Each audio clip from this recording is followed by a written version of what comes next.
سب سے ابتدائی آیتیں جو ہم نے پڑھی ہے اس میں رب تبارک و تعالیٰ نے سیدنا ابو بکر صدیق رضی اللہ تعالیٰ عنہ کی شان میں ایک آیت کریمہ نازل فرمائی ہے، اور ارشاد ہوتا ہے والذی جاء بالصدق وصدق به اولئک هم المتقون، جو سچائی یعنی ایمان کا راستہ اسلام لے آیا وہ بھی، وصدق به اور جس نے اس اسلام لانے والے راستے کو قبول کیا وہ بھی، دونوں کے دونوں اللہ کے بہت ہی قریبی اور اللہ سے بہت ڈرنے والے ہیں۔ ظاہر ہے ایمان کا راستہ لانے والے کون؟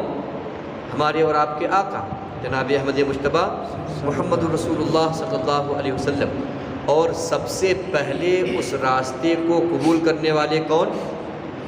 سیدنا ابو بکر صدیق رضی اللہ تعالیٰ عنہ۔ آپ دیکھیں نبی پاک صلی اللہ علیہ وسلم فرماتے ہیں اسلام کے راستے کو جب بھی میں نے کسی پر پیش کیا تو کچھ نہ کچھ تردد، کچھ نہ کچھ شک کا لوگوں نے مظاہرہ کیا، لیکن جیسے ہی میں نے اپنے دوست ابو بکر کے پاس اسلام پیش کیا تو بغیر کسی تردد، بغیر کسی شک اور شبہے کے میرے دوست ابو بکر نے اسلام قبول کر لیا۔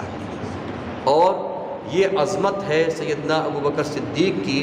آقا صلی اللہ علیہ وسلم ارشاد فرماتے ہیں کہ سب سے پہلے ایمان لے آنے والے لوگوں میں سب سے پہلا بندہ جو اس دھرتی پر اسلام قبول کیا ہے وہ کوئی اور نہیں، وہ سیدنا ابو بکر صدیق رضی اللہ تعالیٰ عنہ ہیں۔ ہاں، بوڑھوں میں ابو بکر صدیق ہیں، عورتوں میں سیدہ خدیجہ الکبریٰ ام المؤمنین ہیں، بچوں میں حضرت علی المرتضیٰ مولائے کائنات ہیں۔ اس اعتبار سے آپ کہہ سکتے ہیں کہ سب سے پہلے کون اسلام قبول کیا؟ بوڑھوں میں فلاں، بچوں میں فلاں، عورتوں میں فلاں۔ ورنہ اگر مجموعی طور پر کہنا ہو تو آپ کہہ سکتے ہیں کہ سب سے پہلے جس شخص نے اس پوری دھرتی پر آقا صلی اللہ علیہ وسلم کی تصدیق فرمائی وہ حضرت ابو بکر صدیق رضی اللہ تعالیٰ عنہ کی ذات ہے۔ یہ تو ایک بات ہوئی حضرت ابو بکر صدیق رضی اللہ تعالیٰ عنہ کی۔ اب جس عقیدے کی بات میں آپ کو بتانے کے لیے کہہ رہا تھا اور جو آج کے دور میں جاننا، ہمارے ہر بچے کو جاننا، ہمارے ہر فرد کو جاننا بہت ضروری ہے، وہ کیا ہے؟ ایک سوال میں کرتا ہوں اور اس کا جواب بہت سمپل ہے، لیکن میں اس جواب کو ڈینائی کر کے پھر آپ کو سمجھانے کی کوشش کرتا ہوں۔ یہ بتائیں مارنا اور جلانا یہ کس کا کام ہے؟ سمپل ہے، Allah is only one who gives life and causes death۔ Allah ہی زندگی دیتا ہے اور اللہ ہی موت دیتا ہے، لیکن میں کہتا ہوں کہ اللہ کے علاوہ بھی کچھ لوگ ہیں جو زندگی بھی دیتے ہیں اور موت بھی دیتے ہیں۔ بات بڑی بھاری ہے، اور اگر میں ایکسپلین نہ کروں تو میرے اوپر ابھی فتویٰ لگ جائے، کفر کا اور شرک کا فتویٰ لگ جائے۔ بات بہت بھاری ہے، لیکن قرآن کے ساتھ میں دلیل بھی رکھتا ہوں۔ آپ بھی اگر قرآن کی اس دلیل پر غور کریں گے تو آپ میری بات سے 100% تائید کریں گے، میری بات کی تائید کریں گے۔ سورہ زمر آیت نمبر 42 یاد رکھیں، اللہ رب العزت ارشاد فرماتا ہے اللہ یتوفی الانفس، کسی بھی جان کو موت اللہ دیتا ہے۔ یہ سورہ زمر کی آیت نمبر 42۔ اور ذرا پیچھے جائیں، جو ہم لوگوں نے کل آیت کریمہ پڑھی تھی اس میں رب تبارک و تعالیٰ نے چند دن پہلے پڑھی تھی، اس میں رب تبارک و تعالیٰ نے کیا ارشاد فرمایا ہے؟ میں نے اس کی طرف اشارہ بھی کیا تھا۔ ارشاد فرمایا ہے رب تبارک و تعالیٰ نے قل یتوفاکم ملک الموت، ملک الموت تمہیں موت دیتا ہے۔ اب آپ سوچیں، ایک طرف یہ کہا جا رہا ہے کہ اللہ موت دیتا ہے اور دوسری طرف کھلے لفظوں میں رب تبارک و تعالیٰ فرما رہا ہے یتوفاکم ملک الموت، سورہ سجدہ آیت نمبر 11۔ ظاہر ہے موت دینے والا ہم بھی جانتے ہیں، آپ بھی جانتے ہیں، صرف اور صرف اللہ ہے۔ تو پھر یہ کیوں فرمایا گیا کہ ملک الموت بھی موت دیتا ہے؟ اس کا مطلب یہ ہے کہ اللہ رب العزت حقیقت میں موت دیتا ہے، اور اللہ جب حکم دیتا ہے ملک الموت کو تو وہ روح نکال لیتے ہیں، اور اس روح نکالنے کی نسبت ملک الموت کی طرف جب کی جاتی ہے تو گویا ملک الموت موت کا سبب بنے، وہی ملک الموت ہے جنہوں نے موت دیا۔ یہ حاجی صاحب میں اپنے سے نہیں بول رہا ہوں، یہ قرآن بولتا ہے۔ اب اگر کوئی کہے کہ نہیں مارنا صرف اللہ کا کام ہے، کسی کو عطا سے، اللہ کی عطا سے بھی یہ پاور نہیں ملا کہ کسی کو موت دے دے، تو پھر گویا قرآن کی اس آیت کا وہ انکار کر رہا ہے۔ قرآن کہہ رہا ہے کہ ملک الموت موت دیتا ہے، اور ہم یہ کہہ رہے ہیں کہ نہیں اللہ کے علاوہ کوئی بھی کسی بھی صورت میں کسی بھی طریقے سے موت نہیں دے سکتا، تو یہ سراسر قرآن کی اس آیت کا انکار ہوگا۔ اب یہاں پر یہ نتیجہ نکالنا بہت ضروری ہوگا کہ اللہ رب العزت حقیقت میں کسی کو موت دیتا ہے، اور اللہ کے حکم سے ملک الموت یعنی فرشتہ، موت کا فرشتہ اللہ کے حکم سے موت دیتا ہے۔ یہ بات بالکل کلیئر ہو گئی، بالکل کلیئر ہو گئی۔ اچھا، کسی کو زندگی دینا یہ کس کا کام ہے؟ اللہ کا کام ہے، اللہ کا کام ہے کسی کو زندگی دینا۔ اگر میں کہوں کہ اللہ کے فضل سے، اللہ کی عطا سے اللہ کے بندے بھی زندگی دیتے ہیں، اور اللہ کے علاوہ کوئی اور بھی ہے جو زندگی دے دیتا ہے، تو شاید بات وہی ہوگی کہ یار مولانا صاحب یہ کیسی بات کر رہے ہو، لیکن قرآن کی دلیل ہمارے پاس ہے۔ تیسرے پارے میں سورہ آل عمران کے اندر، اور اسی طرح سے سورہ مائدہ کے اندر آیت کریمہ ہے۔ چونکہ وقت کم ہے ورنہ میں نمبر بھی آیت کریمہ کا بتا دیتا۔ حضرت عیسیٰ علیہ السلام کہتے ہیں، کیا کہتے ہیں دیکھیں، وہ کہتے ہیں وَأُحْيِي الْمَوْتَى، میں مردوں کو زندہ کرتا ہوں۔ کون کہتا ہے؟ عیسیٰ علیہ السلام کہتے ہیں۔ آپ بتائیں عیسیٰ علیہ السلام ہمارے عقیدے کے مطابق خدا تو نہیں ہے، اور جلانا صرف اور صرف اللہ کا کام ہے، لیکن عیسیٰ علیہ السلام کہتے ہیں کہ میں مردوں کو زندہ کرتا ہوں۔ اس کا مطلب یہ ہے کہ جلانے کا کام جو عیسیٰ علیہ السلام کہہ رہے ہیں، ان کی طرف جو نسبت کی جا رہی ہے یہ قرآن سے ثابت ہے، اور ہمارا یہ کہنا کہ اللہ کے علاوہ اللہ کے بندے بھی کسی کو جلانے پر قادر ہیں، یہ قرآن سے ثابت ہے۔ اب کوئی یہ نہیں کہہ سکتا کہ ہر اعتبار سے مارنا اللہ کا کام ہے، ہر اعتبار سے جلانا بھی اللہ کا کام ہے۔ ہم کہیں گے ٹھیک ہے، حقیقت کے اعتبار سے مارنا اور جلانا یہ اللہ ہی کا کام ہے، لیکن اللہ کی عطا سے، اللہ کے اس پاور کے دے دینے سے، اللہ کے کچھ خاص بندے ہیں جو مردوں کو زندگی دینے پر بھی قادر ہیں، اور اللہ کے کچھ خاص بندے ہیں جو زندوں کو موت دینے پر بھی قادر ہیں۔ بات بالکل کلیئر ہو گئی۔ اب جب یہ بات کلیئر ہو گئی، جب کوئی اللہ کا بندہ کسی کو زندگی دے سکتا ہے، زندگی جو سب سے عظیم چیز ہے حاجی صاحب، دنیا کی سب سے عظیم چیز، اس کے آگے دنیا کی ساری چیزیں ہیچ ہیں۔ آدمی لاکھوں کروڑوں بلکہ جتنا بھی دولت ہو سب دے دیتا ہے تاکہ تھوڑی زندگی مل جائے۔ اللہ ہم کو، آپ کو، سب کو حفاظت عطا فرمائے، سب کچھ دے دیتا ہے۔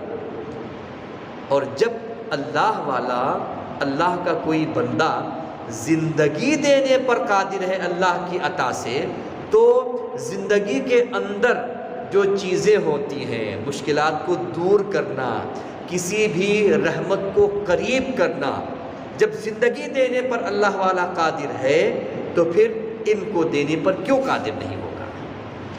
آپ دیکھیں، میرے آقا کی بارگاہ میں کوئی آتا ہے تو کہتا ہے حضور پریشان ہو گئے، مویشی مرے جا رہے ہیں، حضور کچھ کریں۔ میرے آقا کرم فرماتے ہیں، انگلی کا اشارہ فرماتے ہیں اور بارش نازل ہوتی ہے، زندگی سیراب ہو جاتی ہے۔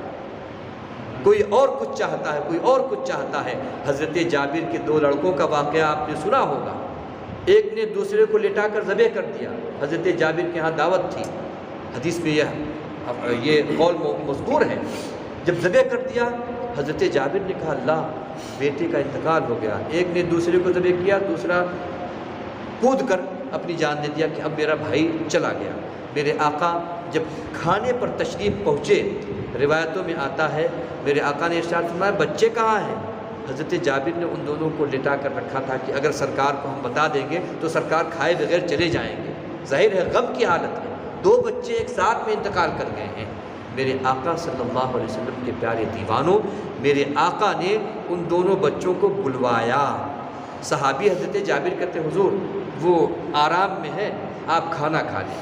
حضور کے آرام میں اور حضور کے کھانے میں خلل نہ ہو، بچوں کی جان گئی کوئی بات نہیں۔ آپ سوچیں ایسا کوئی کر سکتا ہے؟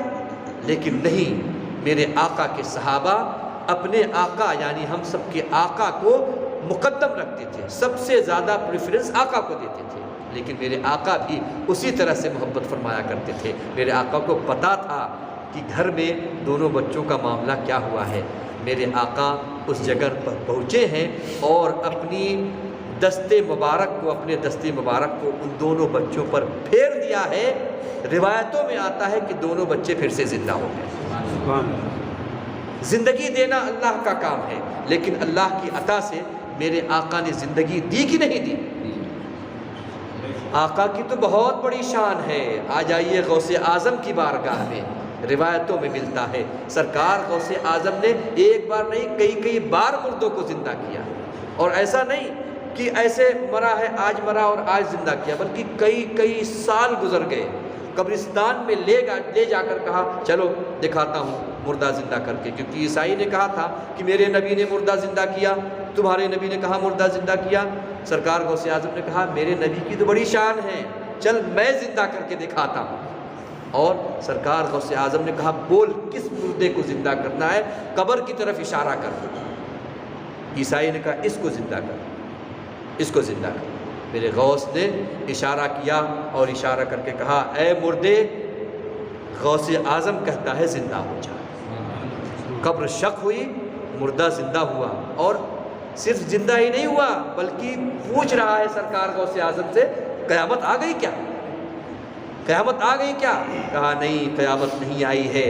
اس بندے کے یقین کو پختہ کرنے کے لیے کہ میرے آقا بھی مردوں کو زندہ کرنے پر قادر ہیں۔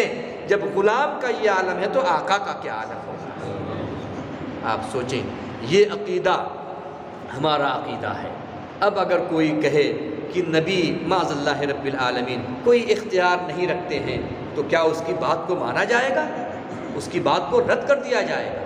میرے رب نے اپنے محبوب کو جو اختیار عطا فرمایا ہے وہ اتنا اختیار کسی کو نہیں ملا۔ اختیارات تو تمام انبیاء کو ملے ہیں، لیکن جو اختیار میرے آقا کو، ہم سب کے آقا کو ملا ہے وہ انبلیویبل ہے، کہا ہی نہیں جا سکتا کہ کسی اور کو ملا ہے۔ یہ شان ہے۔ اچھا آخر لگے ہاتھوں یہ بھی آپ سے عرض کر دوں، بچہ دینا کس کا کام ہے؟ بچہ دیتا اللہ، ہم بچہ مانگتے ہیں اللہ ہمیں اولاد عطا فرما، مانگتے ہیں، لیکن میں کہتا ہوں کہ اللہ کی عطا سے اللہ کے بندے بھی بچہ دینے پر قادر ہیں۔ دلیل سورہ مریم کے اندر آپ اٹھا کر دیکھ لیں، حضرت جبریل امین علیہ السلام سیدہ مریم کے پاس آئے تھے اور انہوں نے جو قرآن میں لفظ ہے یہ کہا تھا میں تمہارے پاس آیا ہوں۔ حضرت مریم گھبرا گئی تھی کہ کون یہ اجنبی شخص اور میرے واش روم میں آ گیا۔ حضرت مریم گھبرا گئی تھی، اللہ سے تم ڈر نہیں رکھتے اور تم ایک اجنبی عورت کے سامنے آ گئے، وہ بھی واش روم کے اندر۔ تو انہوں نے کہا میں اللہ کا فرشتہ ہوں، میں اللہ کا فرشتہ ہوں۔ پھر فرمایا میں آیا ہوں تاکہ تمہیں لڑکا عطا کروں۔ قرآن کے الفاظ ہیں، میں آیا ہوں لِأَهَابَ لَكِ، یہ فرمایا I came so that I can give you child, I can give you۔ I will be cause, میں سبب بنوں گا بچہ دینے کا، کسی برائی کے ذریعے سے نہیں، بلکہ میں دم کر دوں گا، تمہارے گریبان میں دم کروں گا اور تم پریگننٹ ہو جاؤ گی۔ رب تبارک و تعالیٰ اپنے فضل و کرم سے میرے ذریعے سے تمہیں بچہ دے گا، میں دوں گا، یہ قرآن کہتا ہے۔ اب کہاں ہیں وہ لوگ جو یہ کہتے ہیں کہ نبی سے مت مانگو؟ دینے پر تو اللہ رب العزت قادر ہے، وہ دلوا رہا ہے حضرت جبریل امین سے، اور جبریل امین کا مرتبہ بڑا ہے یا رسول کریم کا؟ ظاہر سی بات ہے رسول کریم کا، کیونکہ ایک مقام آیا تھا معراج میں جب جبریل امین کہہ رہے تھے حضور اس کے آگے تو میں نہیں جا سکتا، اس کے آگے نہیں جا سکتا، آپ ہی آگے جا سکتے ہیں۔ آپ سوچیں میرے نبی صلی اللہ علیہ وسلم ایسے مقامات پر گئے جہاں جبریل امین کی بھی رسائی نہیں ہے، جبریل بھی ہاتھ باندھے رکے، حضور آپ ہی آگے بڑھ سکتے ہیں، میں نہیں جا سکتا۔ گویا مرتبہ میرے آقا کا بڑا ہے۔ جب جبریل امین کو اللہ نے یہ پاور دیا کہ وہ کسی عورت کو بچہ دینے پر قادر ہیں، تو مجھے کہہ لینے دیا جائے اللہ رب العزت نے اپنے سب سے عظیم رسول کو یہ مرتبہ ضرور عطا فرمایا ہے کہ وہ جس کو چاہیں بچہ عطا فرماتے ہیں۔ اور جب میرے آقا ہمارے عقیدے کے مطابق زندہ ہیں الحمدللہ، تو پھر ہم کو مانگنے میں کوئی حرج نہیں ہونا چاہیے۔